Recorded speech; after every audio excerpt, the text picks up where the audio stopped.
Hello students, मैं चिंदेवराज पुरोहित और मैं आपका स्वागत करता हूं आपके अपने यूट्यूब चैनल मार्क्स 99 में।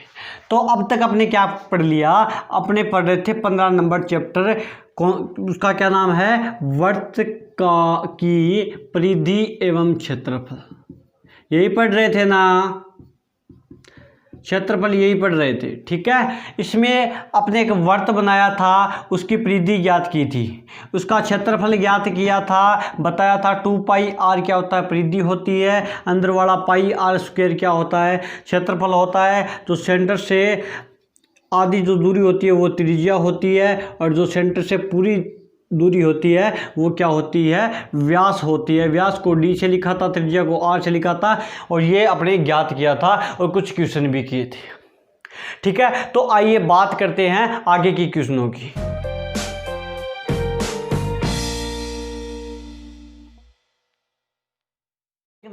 तीन नंबर एग्जाम्पल की जो मैंने कल छोड़ दिया था, ठीक है। तो क्या दे रखा है कि एक साइकिल का पहिया 11 किलोमीटर चलने में 500 चक्कर लगाता है, तो पहिए का व्यास ज्ञात करो। मान लो ये कोई पहिया है, ठीक है, पहिया है, ये सेंटर है, ये पहिया मान लो आप,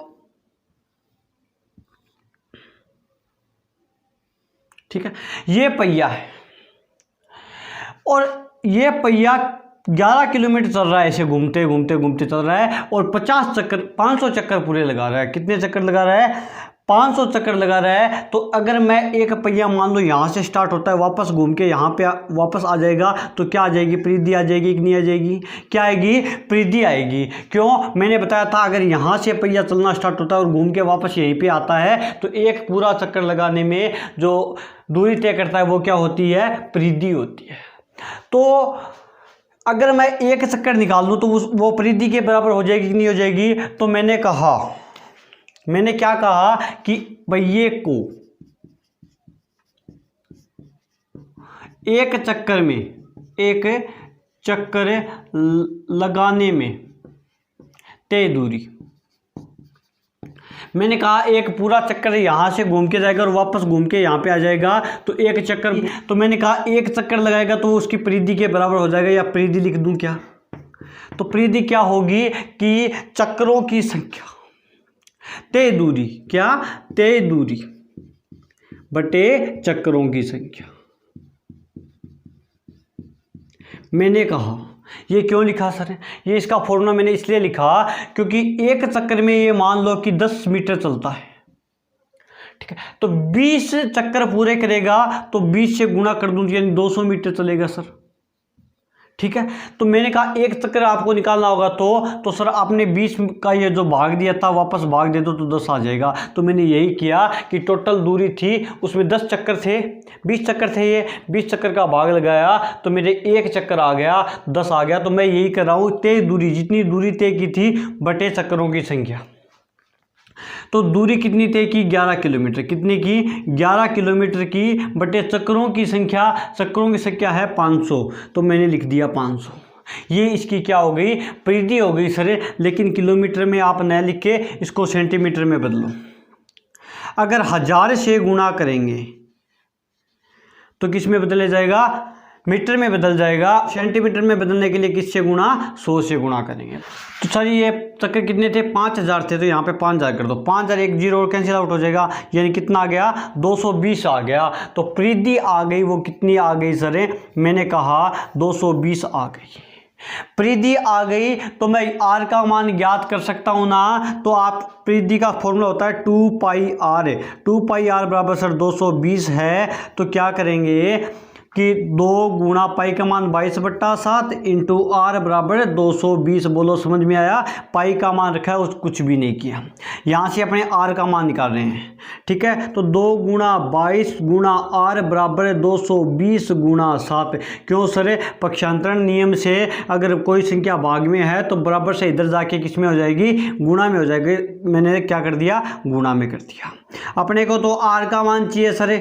आर का बोल दो या 2r बोल दो। क्यों? क्योंकि व्यास पूछा है, व्यास क्या होता है 2r ही तो होता है, व्यास क्या होता है 2r होता है, यानी व्यास त्रिज्या का दोगुना होता है, तो 2r भी कर सकते हैं। तो 2 × r बराबर 220 × 7, और ये गुणा में है, इधर आके भाग में लग जाएगा, तो ये भाग में आ गया। 2r का मतलब हो गया d, क्या हो गया d। मैंने बताया कि त्रिज्या का दोगुना है वो क्या होता है, व्यास होता है। व्यास को d से लिखते हैं और कैपिटल स्मॉल r से लिखते हैं त्रिज्या को।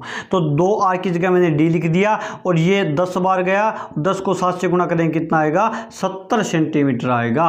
कितना सेंटीमीटर आएगा, 70 सेंटीमीटर आएगा। तो पहिए का व्यास कितना आएगा, 70 सेंटीमीटर आएगा। बताओ समझ में आया कि नहीं आया। तो बात करते हैं 4 नंबर क्वेश्चन की। क्यों कर रहा हूं, मैंने 3 का क्वेश्चन क्यों छोड़ दिया, इसलिए छोड़ दिया कि जो अपने एग्जांपल 3 किया है वैसा का वैसा ये क्वेश्चन है, तो मैं पहले करवा देता हूं। क्या क्वेश्चन है, 100 चक्रों में एक स्कूटर का पहिया 88 मीटर की दूरी तय करता है। ये मान लो पहिया है, ठीक है। कितना, 100 चक्रों में, मतलब 100 चक्कर ऐसे पूरा लगाता है तो 88 मीटर की दूरी तय करता है। मतलब यहाँ से चलना स्टार्ट हुआ, वापस घूम के यहाँ पे आ गया, 1 चक्कर 2 चक्कर ऐसे कर रहा है। तो पूछा क्या है, इसकी त्रिज्या r का मान अपने को पूछा है। तो एक बात बताओ, मैंने कहा 100 चक्कर दे रखी हैं, अगर एक चक्कर में ज्ञात कर दूं तो एक चक्कर में स्कूटर के पहिए द्वारा तय दूरी।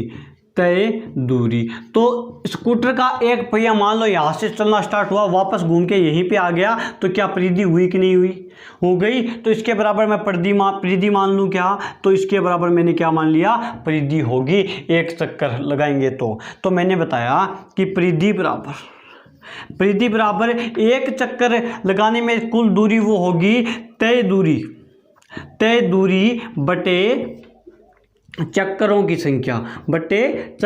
संख्या होगी। जैसे मैंने 3 नंबर एग्जाम्पल में किया था वैसे के वैसे।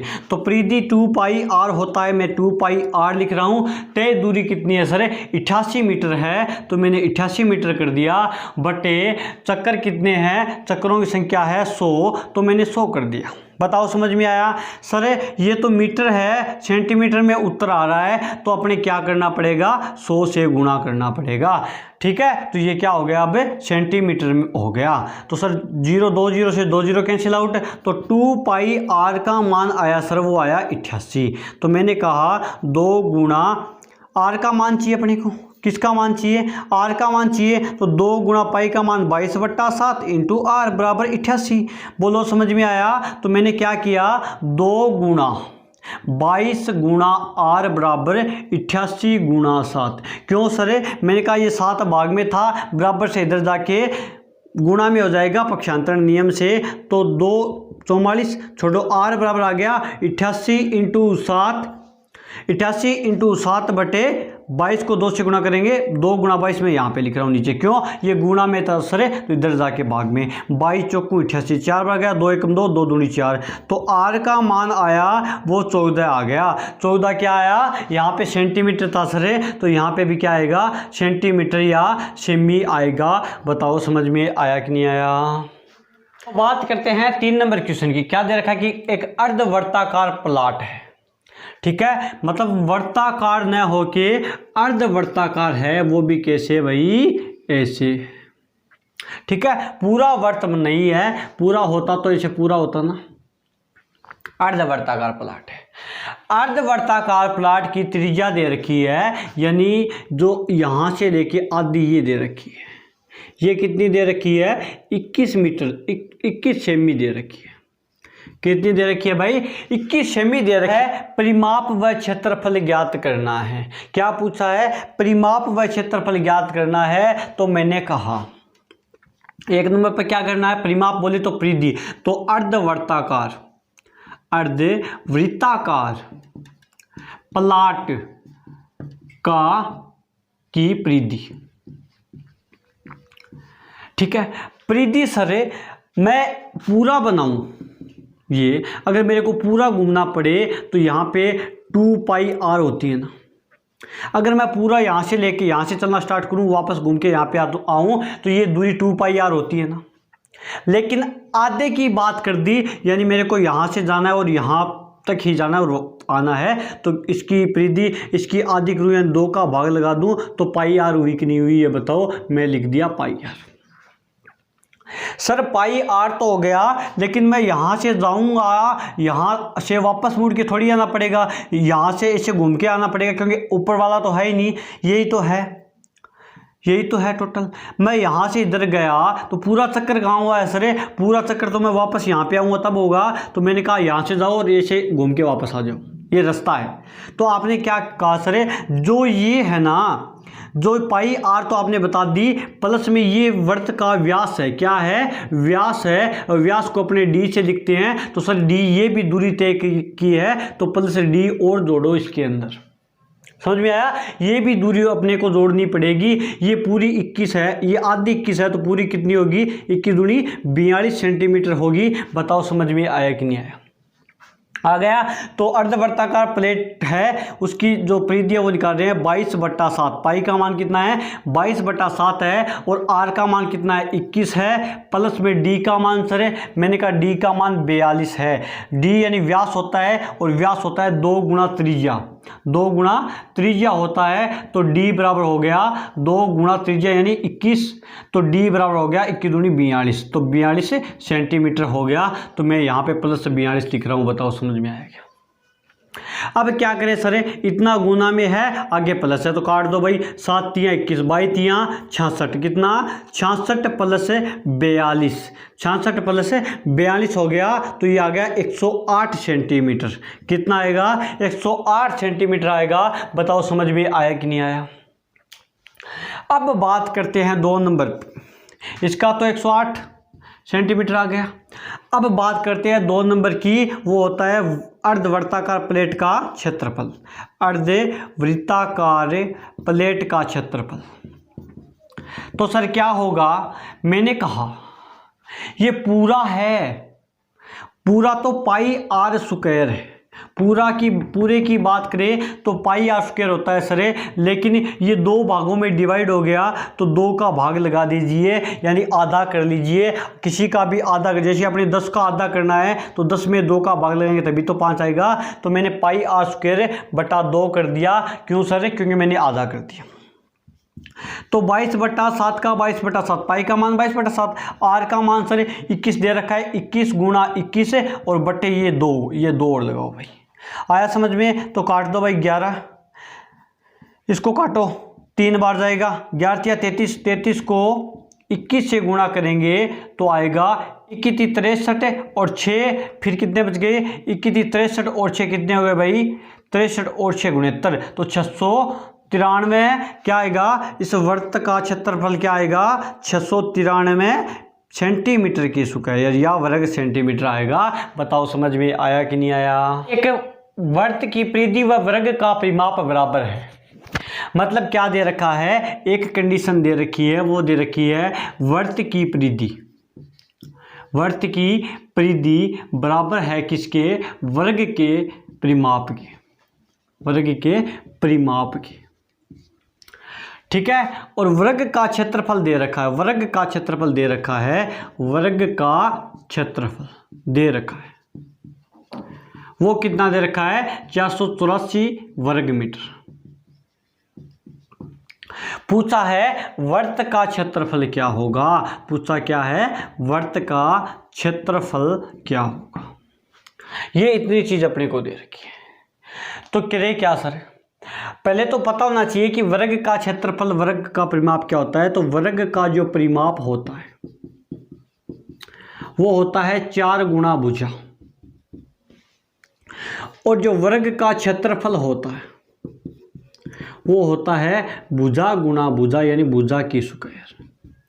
समझ में आया? वर्ग का परिमाप होता है वो तो 4 गुणा भुजा होता है, और वर्ग का क्षेत्रफल भुजा गुणा भुजा होता है। तो सर क्या करें? मैंने कहा पहले आपको जो दिया है वही ज्ञात करो। वर्ग का क्षेत्रफल दे रखा है, तो मैंने लिखा वर्ग का क्षेत्रफल। वर्ग का क्षेत्रफल अपने को दे रखा है, वर्ग का क्षेत्रफल होता है भुजा गुणा भुजा। क्या होता है? भुजा गुणा भुजा। सर वर्ग का क्षेत्रफल अपने को दे रखा है कितना, 484, कितना 484 बराबर भुजा की स्क्वायर बोल दो या भुजा बोल दो। तो सर 484 को अपने कैसे लिख सकते हैं, मैंने कहा भुजा करेंगे तो इसको रूट लगाओ, 484 बराबर आ गई भुजा। क्यों सर, इसका स्क्वायर उठाना है, अपने तो भुजा ज्ञात करनी है। तो रूट 484 का मतलब होता है कितना होता है भाई, 22। तो भुजा रूट इसका मान मैंने आपको पहले बताया हुआ है कितना, 22 बराबर क्या आ गई, भुजा आ गई। तो भुजा का मान कितना आ गया, 22 आ गया। बताओ समझ में आया कि नहीं आया। अपने को त्रिज्या चाहिए, तभी तो वर्ग का क्षेत्रफल पाई आर स्क्वायर होता है। आर आ जाए, त्रिज्या आ जाए तो अपने वर्ग का क्षेत्रफल ज्ञात कर रहे हैं। लेकिन इसमें तो सर भुजा आ गई, परिधि तो आई नहीं, त्रिज्या तो आई नहीं। सर करे क्या, मैंने कहा दूसरी कंडीशन क्या दे रखी है, तो आपने कहा सर ये दे रखी है, वर्ग का परिमाप है और वर्त की परिधि बराबर है। तो मैंने कहा वर्त की परिधि क्या है, बराबर है वर्ग के परिमाप के। मैंने कहा अच्छी बात है, देखते हैं इससे भी कुछ होता है नहीं होता। तो मैंने कहा वर्ग की परिधि होती है 2πr बराबर वर्ग का परिमाप होता है, वो होता है 4 गुणा भुजा। क्या होता है, 4 गुणा क्या होता है, भुजा होता है। सर बताओ समझ में आया कि नहीं आया। अब क्या करें सर, मैंने कहा कुछ नहीं करना, 2 गुणा पाई का मान 22/7 इंटू आर बराबर, यहाँ से अपने आर का मान निकाल सकते हैं ना, 4 का 4, और भुजा का मान सर, भुजा का मान मैंने अभी निकाला कितना, 22 निकाला, तो ये 22 लिख रहा हूँ।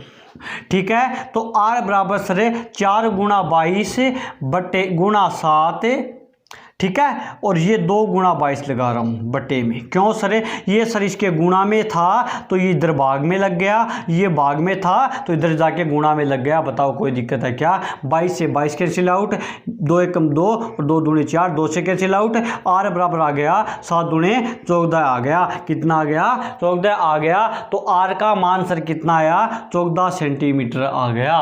कितना आया, सॉरी 14 मीटर आ गया। लेकिन अपने को तो आर का मान नहीं ज्ञात करना है सर, अपने को तो वर्त का क्षेत्रफल ज्ञात करना है। मैंने कहा कोई दिक्कत नहीं है, आप फॉर्मूला लगाओ बस। वर्त का क्षेत्रफल क्या होता है, ये इतना बात समझ में आ गई। अब वर्त का क्षेत्रफल पाई आर स्क्वायर होता है सर। क्या होता है, पाई आर स्क्वायर होता है। तो मैंने लगाया पाई का मान 22/7 इंटू आर का मान 14 इंटू 14 हो गया। तो काट दो सर, 7 एकम 7, 7 दूनी 14, 22 को 2 से गुणा करेंगे 44, 44 इंटू 14, 44 इंटू 14 का मान कितना होता है, इसको गुणा कर लेना आप। कितना आ गए, 616 मीटर आ गया। मीटर आ गया तो सही है ना। नहीं सर, क्षेत्रफल है तो मीटर का स्क्वायर लगाओ, वर्ग मीटर आएगा। तो आपका आंसर कितना आ गया, 16 मीटर की स्क्वायर आ गया। बताओ समझ में आया कि नहीं आया। क्वेश्चन क्या दे रखा है कि एक वर्ताकार खेत के 24 रुपये प्रति मीटर की दर से बाढ़ लगाने पर वे है वो 5280 रुपये है। तो खेत की 0.50 रुपये प्रति वर्ग मीटर की दर से जुताई करने का वे पूछा है। तो क्या दे रखा है कि एक वर्त है, ठीक है, एक वर्ताकार खेत है। इस खेत के चारों ओर बाढ़ लगाई मैंने से, ये बाढ़ लगाई और बाढ़ लगाने का जो वे आया सर, वो कितना आया, 24 रुपये प्रति मीटर की, मतलब 1 मीटर का मैं कितना रुपए दे रहा हूँ, 24 रुपये दे रहा हूँ। तो ऐसे चल रहा हूँ मैं, बहुत सारे बहुत सारे मीटर हैं, तो मैं बहुत सारे मीटर कितना रुपये दे रहा हूँ, 5280 रुपये दे रहा हूँ। समझ में आया। तो खेत की 0.50 रुपये प्रति वर्ग मीटर का नाम आ गया, यानी क्षेत्रफल की बात कर रहा है सर कि एक वर्ग मीटर पर ये 0.50 रुपये दे रहा है। कितना दे रहा है, 0.50 रुपया दे रहा है। तो जुताई करने में, यानी खेत में फसल लगाते हैं तो उसको जुताई बोलते हैं, तो जुताई करने में कुल व्यय पूछा है। समझ में आया। तो सर एक बात बताओ मेरे को, क्या कि मैं ये दूरी ज्ञात कर सकता हूँ कि नहीं कर सकता, परिधि बता दो मेरे को कि मैं इस वर्ताकार खेत की परिधि ज्ञात कर सकता हूँ नहीं कर सकता। आप बोले सर नहीं कर सकते। मैंने कहा कि ये मान लो, मैंने मान लिया कि 1 2 3 ही क्षेत्र है, ठीक है। मैं 24 रुपये प्रति वर्ग मीटर की दर से, यानी 10 रुपये मान लो, 10 रुपये प्रति वर्ग मीटर की दर से 1 मीटर का मान लो मैं 10 रुपया दे रहा हूँ। तो 20 30 40, 4 का कितना दूंगा, 40 दूंगा। 4 यानी 1 मीटर का दे रहा हूँ तो टोटल तो 4 ही होगी ना। 4 का मैंने 4 मीटर हो गई, तो 4 मीटर का मैं कितना रुपए दे रहा हूँ, 40 दे रहा हूँ। तो मेरे को ये मीटर काटना है, ये रुपए मैंने दे दिए और ये मेरे को पता है कि 1 रुपये प्रति मीटर है। तो 40 में मैं अगर 10 का भाग दे दूँ तो 4 मीटर आएगा ना। तो 4 मीटर आएगा, वो दूरी आई कि नहीं आई। तो सरे जो परिधि आएगी वो क्या आएगी, रुपये बटे या वे बटे कुल वे बटे प्रति वर्ग मीटर पर वे, प्रति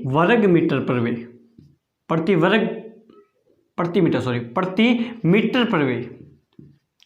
तो कुल वे हुआ वो हुआ 5280 रुपये बटे प्रति मीटर पर वे कितना रुपये है, 24 रुपये है। तो 5280 में 24 का भाग देंगे तो सर परिधि आएगी। तो 5280 24 दूनी 48, बच गए 4 और 8 24 दूनी 42 और 220। तो परिधि आई सर वो कितनी आ गई, 220 आ गई। ठीक है, तो परिधि का फॉर्मूला होता है 2 पाई r बराबर आ गया 220 सर। तो मैं r का मान ज्ञात करूंगा तो 220 गुणा 2 गुणा पाई, 2 गुणा पाई। क्यों, ये गुणा में है, इधर ले जाओ भाग में आ जाएगा। तो r बराबर आ गया 220 बटे 2 गुणा, ये पाई है 22/7 होता है। ये 7 सर 3 संख्या बटे में नहीं आती, तो ये ऊपर चला जाएगा और ये 7 ऊपर चला जाएगा। समझ में आया। तो काट दो, 22 दाए 220 और 5 बार गया। तो r का मान कितना आ गया, 35 मीटर। कितना आ गया, 35 मीटर आ गया। मीटर क्यों, क्योंकि मीटर की बात कर रही है सर, इसलिए त्रिज्या का मान कितना आ गया, 35 मीटर आ गया। बताओ समझ में आई कि नहीं आई। अब बात करनी है 0.50 रुपये प्रति वर्ग मीटर की दर से जुताई करवानी है, मतलब क्षेत्रफल ज्ञात करना पड़ेगा सर। तो क्या ज्ञात करना पड़ेगा, क्षेत्रफल ज्ञात करना पड़ेगा। और वर्ताकार खेत का क्षेत्रफल, वर्ताकार खेत का जो क्षेत्रफल होता है, वर्त का जो क्षेत्रफल होता है वो होता है पाई r स्क्वायर। क्या होता है, पाई r स्क्वायर होता है। तो क्षेत्रफल एरिया बराबर आ गया 22/7। पाई का मान 22/7, r का मान सर अभी निकाला 35। तो 35 इंटू 35, तो 7 पंजो 35 सर। ठीक है, a बराबर आ गया 22 पंजो 110, 110 इंटू 35। तो कितना आएगा, 35 5 8 385। तो एरिया कितना आ गया, 3850 मीटर स्क्वायर आ गया। एरिया कितना आ गया, 3850 मीटर स्क्वायर आ गया, यानी वर्ग मीटर आ गया। ये तो एरिया है। अब ये टोटल एरिया का तो अपने को पता चल गया। अब 1 वर्ग मीटर पर, इसको मिटा रहा हूं भाई, आपके समझ में आ गया। तो 1 वर्ग मीटर पर यानी 1 मीटर स्क्वायर पर मैं 0.50 पैसे दे रहा हूँ, 50 रुपये दे रहा हूँ। ठीक है, तो अगर मेरे को 3850 मीटर स्क्वायर का जो व्यय निकालना है तो वो आएगा 3850 इंटू 0.50। ठीक है, 0.50 का मतलब होता है आधा। 3850 पॉइंट है तो 0.50 और पॉइंट हटाओ और 2 बिंदी लगा दो। क्यों, क्योंकि पॉइंट के बाद में 2 अक्षर है। 55 एकम 55 और 55 दूनी 150। तो काट दो भाई, ये आएगा 1925 रुपये। कितना आ गया, 1925 रुपये। तो पूरी जुताई करने में वे कितना आया, 1925 रुपये आया। बताओ समझ में आया क्या। बात करते हैं 8 नंबर छोड़ के 9 नंबर की। 9 नंबर में पहले इसलिए करवा रहा हूं ताकि आप है ना 7 का और 10 का क्वेश्चन कर सके। ठीक है, तो क्या दे रखा है कि एक 2 सेकेंद्रीय वर्त है, मतलब एक सेकेंद्रीय वर्त है, मतलब एक केंद्र पे 2 वर्त बने हुए हैं। एक केंद्र है, एक तो वर्त ये है सर, इसी केंद्र को मानते हुए दूसरा क्या है, ये वर्त है। इसको बोलते हैं सेकेंद्रीय वर्त। इसकी त्रिज्या मैं स्मॉल r मान रहा हूं। क्यों, क्योंकि सर छोटा है और इसकी मैं बड़ा है, इसलिए इसकी त्रिज्या मान रहा हूं कैपिटल R। बताओ समझ में आया कि नहीं आया, आ गया। तो पूछा क्या है, परिबद्ध क्षेत्र का क्षेत्रफल पूछा है। तो परिबद्ध क्षेत्र यही हो गया। कौन सा हो गया, ये हो गया। तो इसका क्षेत्रफल पूछा है, तो क्या करोगे बताओ भाई। सर अगर मैं पूरे का बड़े वाले का क्षेत्रफल निकाल लूँ तो ये पूरा आ जाएगा, पूरा आ जाएगा। यानी मैं बड़े वाले का निकाल रहा हूँ तो इस पूरे का क्षेत्रफल ही तो आएगा। अगर इसमें मैं एक और है ये, अगर इसमें से ये घटा लूँगा तो ये बचेगा, यही तो बचेगा ना। ठीक है, समझ में आ गया। तो क्या बचेगा, यही बचेगा सर जो आपका परिबद्ध क्षेत्र है। तो मैंने क्या क्या कहा, बड़े वाले वर्त का क्षेत्रफल निकालना हूं, तो बड़े वर्त का क्षेत्रफल, बड़े वर्त का क्षेत्रफल, तो बड़ा वर्त है सर कैपिटल आर है, तो इसका फॉर्मूला तो पाई आर स्क्वायर होता है, लेकिन आर यहाँ पर कैपिटल है तो पाई आर स्क्वायर लिखो, समीकरण लिख दो 1। बताओ समझ में आया। बड़े वाले का मैंने निकाल दिया तो ये एरिया आ गया, ये पाई आर स्क्वायर आ गया। फिर छोटे वाले का निकाल रहा हूँ भाई, छोटे वाले वर्त का क्षेत्रफल, तो सर पाई आर स्क्वायर आएगा और समीकरण हो गया 2। क्यों, क्योंकि त्रिज्या इसमें कैपिटल स्मॉल आर है तो मैंने स्मॉल आर लिख दी। बताओ समझ में आया। मैंने क्या कहा, अगर आपको सेकेंद्रीय वर्त का क्षेत्रफल निकालना है, सेकेंद्रीय वर्त का क्षेत्रफल, परिबद्ध क्षेत्र का क्षेत्रफल निकालना है, तो मैंने कहा अगर ये निकालना है आपको, तो बड़े वाले में से पूरे में से ये घटा दो, यानी पूरा तो सर पाई आर, कौन सा है, पाई आर स्क्वायर है माइनस में, और छोटे वाला पाई आर स्क्वायर है, तो मैंने पाई आर स्क्वायर कर दिया। बताओ समझ में आई, घटा दिया। तो सर अब क्या करें, इसमें भी पाई और इसमें भी पाई, मतलब पाई कॉमन आ रहा है तो मैं पाई ले लिया। अंदर बच गया sir R square minus R square. बताओ ये पाई तो बाहर आ गया, इधर आर स्क्वायर बच गया और इधर ये आर स्क्वायर बच गया, कोई दिक्कत थोड़ी है, आ गया। अब क्या करें सर, मैंने कहा कुछ नहीं करना, आप एक काम करो, क्या करो कि पाई का तो पाई लिख दो, मान हो सकता है ये भी क्षेत्रफल ही है, लेकिन इसमें अगर ए की स्क्वायर माइनस बी की स्क्वायर, मैंने आपको त्रिकोणमिति में बताया था क्या होता है, ए प्लस बी और ए माइनस बी होता है सर। अगर इसको सोल्व करूं तो आर प्लस आर और आर माइनस आर हो जाएगा, ए प्लस बी और ए माइनस बी हो जाएगा, तो ये भी क्या है, एरिया है, वो भी किसका, सेकेंद्रीय वर्त का।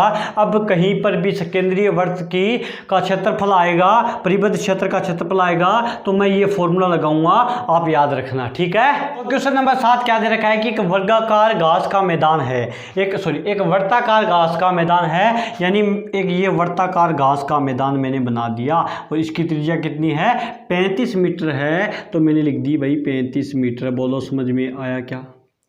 अब आगे क्या बोल रहा है, इसके चारों ओर यानी ऐसे एक और वर्त बना रहा है भाई, अगला चारों ओर 7 मीटर चौड़ा, 7 मीटर, मतलब ये जो डिस्टेंस है, ये जो दूरी है वो कितनी है, 7 मीटर की है। ये दूरी 7 है, तो बड़े वाले त्रिभुज की जो त्रिज्या हो गई वो कितनी हो गई, 35 प्लस 7 42 हो गई कि नहीं हो गई, ये बताओ। 35 तो छोटे वाले की है, प्लस में 7 और है, तो टोटल तो 42 होगी कि नहीं होगी, ये बताओ भाई, हो गई। और पूछा क्या है, मार्ग का क्षेत्रफल, यानी इसका क्षेत्रफल पूछा है कि इसका क्षेत्रफल क्या होगा, तो ये सेकेंद्रीय वर्त होगा कि नहीं हो गया, हो गया। तो सेकेंद्रीय वर्त की त्रिज्या, सेकेंद्रीय वर्त का क्षेत्रफल, वृत्त का क्षेत्रफल मैंने अभी बताया कि pi r minus r plus r होती है, बताया ना। तो क्या हो गया, सेकेंद्रीय वर्त का क्षेत्रफल या मार्ग का क्षेत्रफल सर क्या हो गया, pi r minus r plus r होगी। तो पाई का मान सर 22/7 लिखो, आर का मान बड़े वाले का, बड़ा आर है यानी बड़ी वाली त्रिज्या कितनी है, 42 माइनस आर का मान कितना है, 35 है, तो 35 लिख दिया, और आर का मान कितना है, 42 प्लस 35 लिख दिया। बताओ समझ में आया क्या। तो 22/7 का 22/7, 42 में से 35 जाएंगे, कितने बचेंगे, 7 बचेंगे, 7 लिख दिया। और 42 और 35 कितने हो गए, 7 और 7 77 हो गया, तो 77 लिख दिया। बताओ समझ में आया। 7 से 7 कैंसिल आउट हो गया, और 22 को 77 से गुणा करेंगे, अगर इसको इससे गुणा करेंगे तो कितना आएगा, 1694 आएगा। कितना आएगा, 1694 आएगा। तो क्षेत्रफल पूछा है तो वर्ग मीटर लगा दो भाई, क्या लगाओ, वर्ग मीटर या मीटर स्क्वायर भी लगा सकते हो, वो आपकी इच्छा है। बताओ 7 नंबर क्वेश्चन समझ में आया। 10 नंबर और लास्ट क्वेश्चन क्या दे रखा है कि 2 सेकेंद्रीय वर्तों की त्रिज्या, एक वर्त सेकेंद्रीय बताया है तो एक ही के अंदर से 2 वर्त बने हुए हैं, और इनकी त्रिज्याएं क्या है, एक की तो 3 है और एक की 4 है, तो बड़े वाले की 4 होगी भाई। तो पूछा, इससे दोनों से परिबद्ध क्षेत्र का क्षेत्रफल पूछा है, मतलब ये पूछा है, तो ये मैंने अभी बताया। परिबद्ध क्षेत्रफल क्या होता है, वो होता है पाई आर माइनस आर और आर प्लस आर होता है, तो बताओ पाई का मान 22/7 लिखो और 4 माइनस 3 और 4 प्लस 3 लिख रहा हूँ। बताओ समझ में आया क्या? क्यों सर? मैंने कहा 4 प्लस ये फॉर्मूला होता है तो मैंने लिख दिया। ठीक है, 22/7 का 22/7, 4 में से 3 जाएगा 1 बचेगा, गुणा 4 में से 3 जाएगा, 4 प्लस 3 कितना होगा? 7 होगा। तो 7 से 7 कैंसिल आउट हो गया और 22 को 1 से गुणा करेंगे कितना आएगा? 22 सेंटीमीटर की स्क्वायर आएगा। बताओ समझ में आया कि नहीं आया? यहाँ पे आपका चैप्टर खत्म होता है। आगे जो बात करेंगे वो करेंगे त्रिज्या खंडों की, वो बात करेंगे नेक्स्ट लेक्चर में। आज के लिए इतना ही। Thank you.